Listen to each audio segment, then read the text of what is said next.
আজ আমি গিয়েছিলাম বিয়ে বাড়ি। আমার ননদের সবচেয়ে ছোট মেয়েটা, ওর বিয়ে ছিল। আমি ভিডিওগুলো মানে ভিডিও করার কোনো প্ল্যান ছিল না, কিন্তু আমার যে নিজের ননদ, আমার বরের দিদি হয় আমার বড় ননদ, একটাই ননদ। ও আসতে পারেনি, একটা ভাসুর মারা গিয়েছিল তো আসতে পারেনি, তো তাকে দেখানোর জন্য ভিডিওগুলো তুলেছিলাম। তো আমরা যখন আছে রেখে দিই স্মৃতি করে। আচ্ছা, এটা হচ্ছে বর, ফটো সিজন চলছিল, আমরাও কটা ফটো তুলে নিয়েছিলাম। তারপরে বরের জন্য একটা গিফট ছিল, ওটা দিলাম, দিয়ে একটু বিয়ে বাড়ির দিকে গেছিলাম অ্যাটমসফিয়ারটা তুলতে। তো বিয়ের গেটটা তোলা হয়নি, তারপর আমার বিয়ের গেটটা তুললাম, মানে যেখানটা অনুষ্ঠান হচ্ছিলো গেটটা তুললে ভেতরটা একটু তুললাম, একটু কনের কাছে গেলাম, আমাদের গিফট দিলাম কনেকে। আর তারপরে যে ওর দিদিগুলো ছিল ওদের সাথে একটু কথা বললাম। ওরা 4 বোন, এটা ছোটো মেয়ের বিয়ে ছিল যেটা যেরকম বললাম।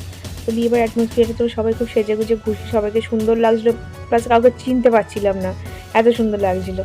আর খুব একটা বেরোনো হয় না আমার এদিকে। আর হ্যাঁ, এটা হচ্ছে খাওয়ার জায়গা। আমরা একটু তাড়াতাড়ি বসে পড়েছিলাম, কারণ আমাদের সকালে উঠতে হয়, আবার মেয়ে স্কুল যে আমাদের পড়ানো থাকে, বাড়ির কাজ করতে হয়। খাওয়াটাও খুব সুন্দর হয়েছিল। স্যালাড ছিল, চিকেন স্যাটে ছিল, তারপর ছিল নরম নরম গরম গরম রুমালি রুটি, খুব ভালো সার্ভ হচ্ছিলো, এত সুন্দর সার্ভ হচ্ছিলো। আমার এরকমই ভালো লাগে, মানে এত মানে অল্প অল্প দিচ্ছিলো তো নষ্টটা কম হয় আর কি। আর তরকা ছিল, কিমা তরকা, আর তার সাথে একটু বাসন্তী পোলাও নিয়েছিলাম। আর তারপর তো বাসন্তী পোলাও চিকেন ছিল, আর এটা হচ্ছে চাটনি, পাঁপড়, আইসক্রিম, সন্দেশ, রসগোল্লাটা হাফ খেয়েছিলাম, প্রায় হাফই খাই। আইসক্রিম ছিল শেষ পাতে। তারপর যখন খাবার দেওয়া শুরু হয়নি তখন কয়েকটা সেলফি তোলা হচ্ছিলো বসে বসে, আমি আর মেয়ে ছবি তুলছিলাম, তো কতগুলো ছবি উঠেছে বেশ।